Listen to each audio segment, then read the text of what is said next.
What are we talking about? This is absolutely sickening, everybody, and this is how health in mainstream America is measured. This is ridiculous. Absolutely ridiculous. The system is broken and the system is flawed. So I'm going to show you how they do this because I can't wrap my brain around it. I don't know if you're going to be able to wrap your brain around it, but I'm going to show you exactly how it goes, okay? So if you have a normal reference range of something, we're just going to make this up. This is a random reference range for something. I don't know what that something is, all right? We've talked about glucose, we've talked about cholesterol, we've talked about fasted insulin, all these things. So let's say we have this, okay? Now this line down here is low, up here is high of something, okay? We're measuring something, everyone. And then we have this bell curve of people. So this is what people have, levels of this thing.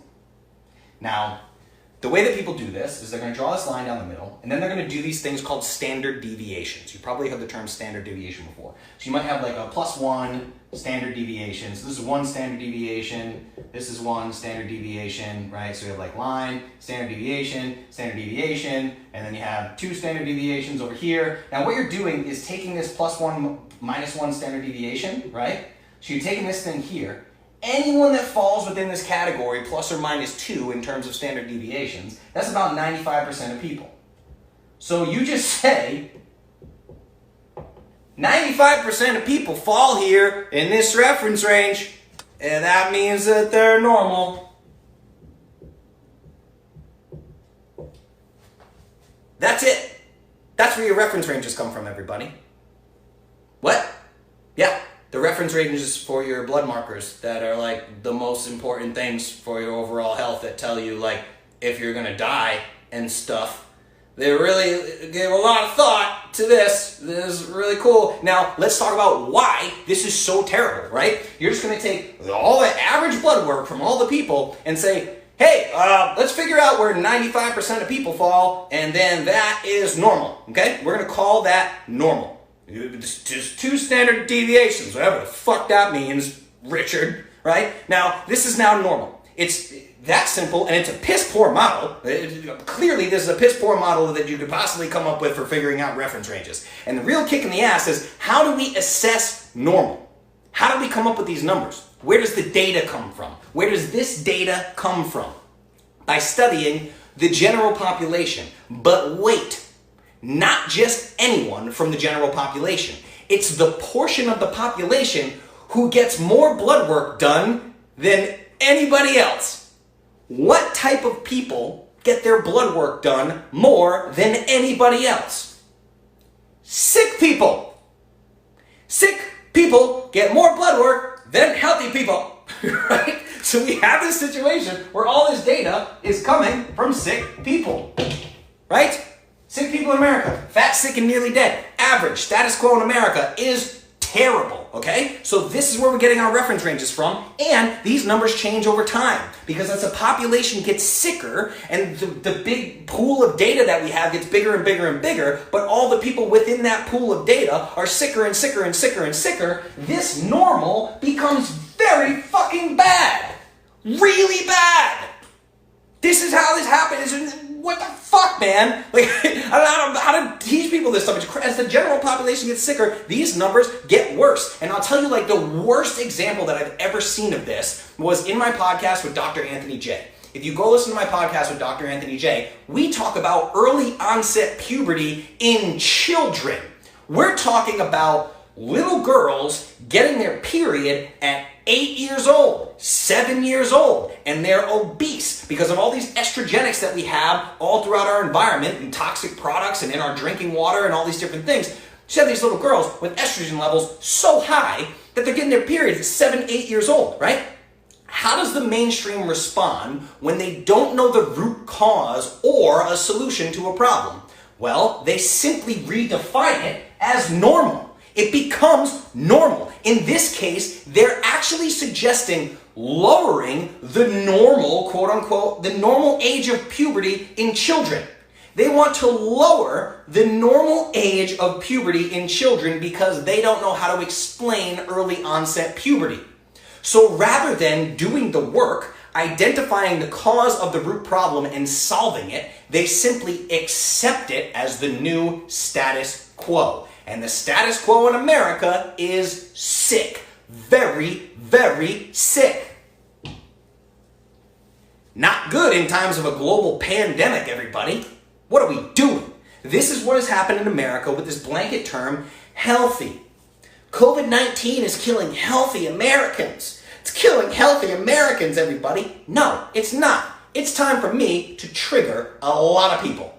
This is the part of the episode that's really going to piss people off, but I don't care because it's a visualization that you need to hear. So, I want to point out a huge difference using a very rude and politically incorrect visualization.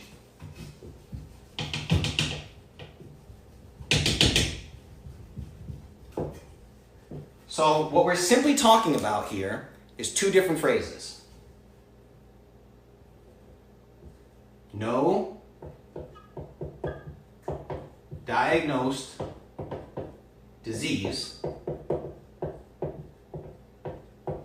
No diagnosed disease versus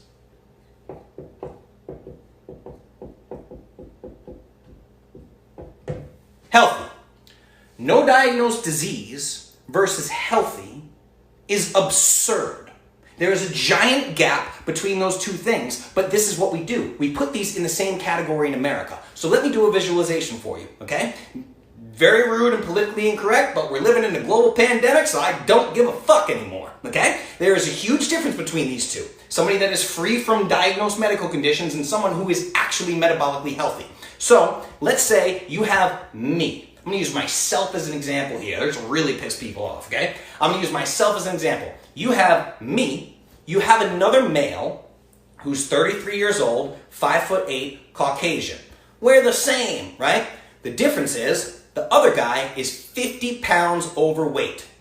But neither one of us have any underlying health conditions. We both have no underlying health conditions, right? You stand us next to each other. Me and the man who's 50 pounds overweight. Stand us next to each other and you make us both take our shirts off. Do you think that any human being with half a brain, scratch that, do you think that any third grader on planet Earth would look at the two of us standing there with our shirts off and go, hey, that one that's 50 pounds overweight with the glorious set of man boobs, he's super healthy because he doesn't have any diagnosed diseases. He's just as healthy as the other guy. No! What the fuck are we doing here, people? What are you talking about? We live in crazy town. We live in absolute madness crazy town. I can't see another news story. A perfectly healthy 30-year-old male was struck down by COVID, and they put his picture on the screen. He's got 4 chins. He's 60 fucking pounds overweight.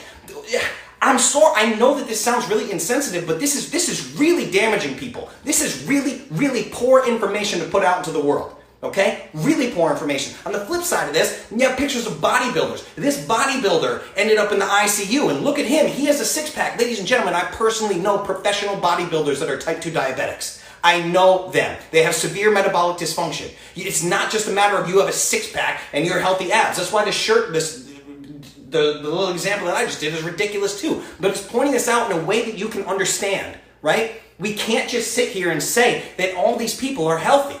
We don't know that the guy with the six-pack is healthy. We certainly know that the guy who's 50 pounds overweight is not healthy, right? We know that. We have to understand these things. We have to understand no one's going in the ICU and they're taking their fasted blood glucose and being like, oh, this person with COVID-19 had 130 fasted blood glucose, right? This isn't happening. But we're calling these people healthy. It's ridiculous. It's madness, right? I don't know what to do. It feels like I'm living in a movie. Like I am genuinely like, combine this level of madness with the fact that I've used an extensive amount of psychedelics in my life, and I'm sitting here going, we live in a simulation. We live in a simulation. This is complete and utter madness. I can't wrap my head around this, right? It's nuts. So we go through all this thing of where do the blood references come from. The blood references are nonsense. They change over time. The population gets sicker. The blood references get worse. The doctors swoop in and change what the new normal is and change the status quo. America has no idea what healthy is. No clue. And then that brings us to the real topic at hand, which is COVID-19. We got there, everybody. We arrived. We're going to talk about COVID, okay? So let's go.